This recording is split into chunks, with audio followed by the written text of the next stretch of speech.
Welcome to Building the Billion Dollar Business, the podcast where we dive deep into the strategies, insights, and stories behind the world's most successful financial advisors and introduce content and actionable ideas to fuel your growth. Together, we'll unlock the methods, tactics, and mindset shifts that set the top 1% apart from the rest. I'm Ray Sclafani, and I'll be your host. Career pathing and team incentives. How important are these to you and your firm? This year, I had the great privilege of facilitating a breakout session at the Barron's Team Summit in Las Vegas. The panel featured three industry heavyweights: Jeff Brown, president of Stratos Private Wealth; Tony Parr, partner at Parr McKnight Wealth Management Group; and Jeff Price, managing director of Merrill Wealth Management, who runs one of the largest teams at Merrill. These high-performing leaders shared invaluable insights that I'm excited to share with you today. Our conversation spanned a range of topics, but focused specifically on how to go about building teams for sustained success. The first part of our discussion centered on insights about career pathing and incentivizing certain team behaviors and outcomes, while the second part focused on designing more effective compensation structures. Following are some of the highlights from the conversation that resonated with me and I thought would be valuable to share with you in hopes they might spawn new ideas for attracting, retaining, and incentivizing your teams. Additionally, if you'd like to receive one of the ClientWise tools we shared with the audience, check out the show notes in this episode and click on the Prioritize People Plan Evaluator. Jeff Brown, president and founding partner at Stratos Private Wealth, said when you look at your people, younger team members in particular, what they really crave are clear career paths. They want to know exactly how to get from point A to point B. It's something, until recently, that's really been lacking in our industry, he says. Let's be honest, the days of new advisors having to cold call their way to success are history. And Jeff would know he was a cold calling cowboy with two headsets on his ears at the same time. So with the help of firms like ClientWise, he says we've invested a great deal of time and effort in designing career paths from the ground up for all employees. The key is to craft career paths that are very, very specific. At Stratos Private Wealth, in the Private Wealth division, he says we've created 3 tiers of associate advisor roles, level 1, 2, and 3, before transitioning into the lead advisor role. Before they even start with our firm, he says advisors understand precisely what will be expected of them at each level, how long it will typically take them to progress to the next level, and exactly what their compensation will be at each level. And he says we do the same with our client service team. They conduct 2 to 3 reviews a year, formal performance reviews, grading performance related to each individual aspect of their role on a scale of 1 to 5. Only when somebody consistently earns 4s and 5s across the board are they even eligible for promotion. The response, he says, has been phenomenal, providing team members with much more clarity about what they need to do, what they will receive, and when they will likely get it. It's proven to be an incredible motivator. How much of a motivator, you ask? The current COO started out as an intern in the office.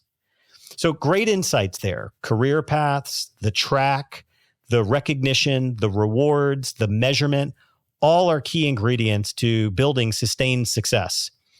Tony Parr, partner at the Parr McKnight Wealth Management Group, shared 4 of their firm's CFPs are today equity owners and are all former interns. And the next 2 soon-to-be CFPs also started out as interns. Each of these gentlemen, both Jeff and Tony, have taken a long view in attracting, retaining, and developing talent, promoting that talent when it's the right time. Tony says, we've built a pretty robust farm team of which he's immensely proud. And they're moving in the same direction as Jeff's firm in relation to career pathing and periodic reviews. One of the first things Tony wants to emphasize is the importance of creating a flexible work environment. He says, I'm someone who's been on the cusp between the baby boomer and Gen X generation. So he says, I was reared in the, if you're not in the office until 6 p.m. every night, you're really not working mindset. He says, but times have changed and it's important that we adapt. So he says, we accommodate our team with incredible flexibility and work-life balance. At the same time, he says, we know that collaboration, culture, and camaraderie aren't formed over Zoom or WebEx meetings. He says, if you truly aspire to a leadership role, you must physically be in the office, not working remotely. He says, and we've built our office environment to encourage that, with individual offices for everyone, glass walls to let lots of light in, and sit-to-stand desks.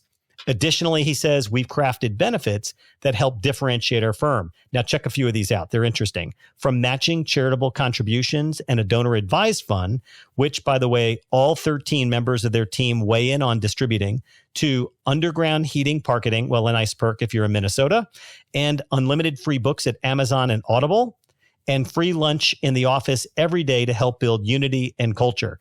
Additionally, they actually offer pet insurance. All kinds of crazy ways to think about attracting, retaining, and rewarding talent. Again, not so crazy if you've got team members excited about these benefits. Again, base and bonus comp are important, but so are those intangibles.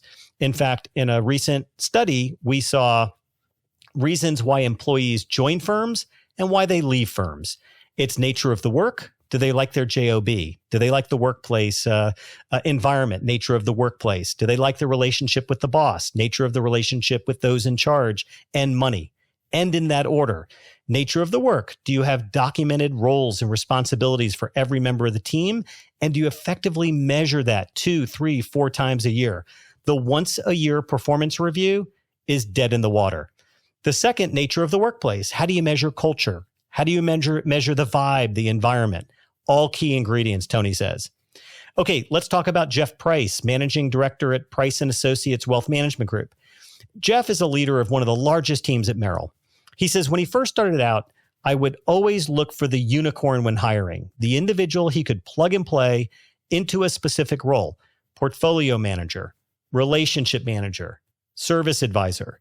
He says, well, over the years, it became more and more challenging, but he was having great success finding quality people and career developing them within their culture and their family. He says, I've come to realize that if I hire you and you're still in the same position 2 years later, he says, I've made a mistake. Say we hire an intern who then transitions into an administrative role like a client advisor. If they end up getting stuck and not progressing out of the CA role, they become a blocker in our ability to continue to hire and develop others. Now, that's an interesting perspective. He says the 3 main equity owners of the firm are the rainmakers.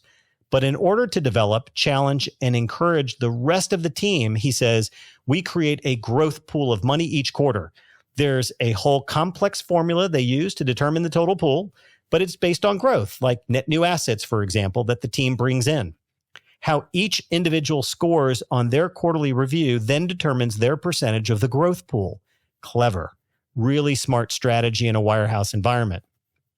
Everyone on our team, he says, is actively engaged in the community, and we want them thinking of referral opportunities, so we reward them when they introduce a prospective client and rewards them again when and if that business closes.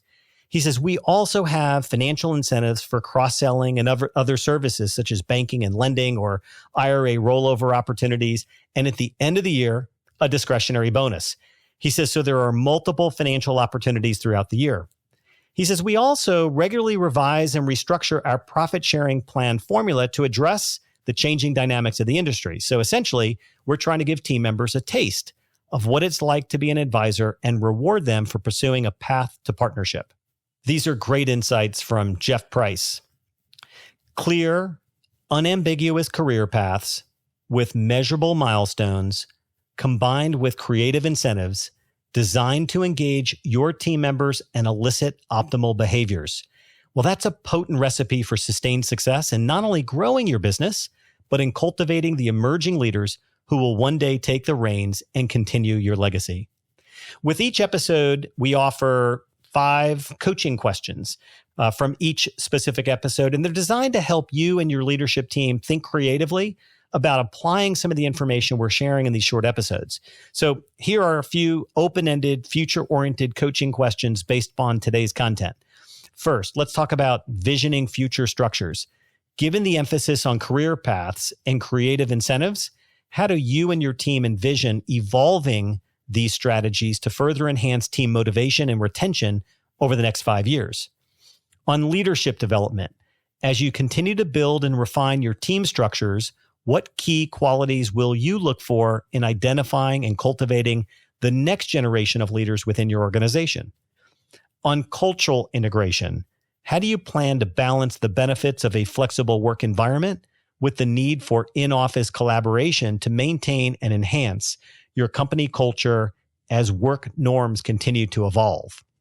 On feedback and adaptation, reflecting on the structured career paths and incentive systems you've currently implemented, well, what feedback mechanisms will you implement to ensure these strategies remain aligned with your business goals and employee expectations? And lastly, on innovative thinking, looking forward, what innovative approaches are you considering to further differentiate your firm from competitors regarding employee engagement, career development, and compensation? Thanks for tuning in, and that's a wrap. Until next time, this is Ray Sclafani. Keep building, growing, and striving for greatness. Together, we'll redefine what's possible in the world of wealth management. Be sure to check back for our latest episode and article. Have a great week.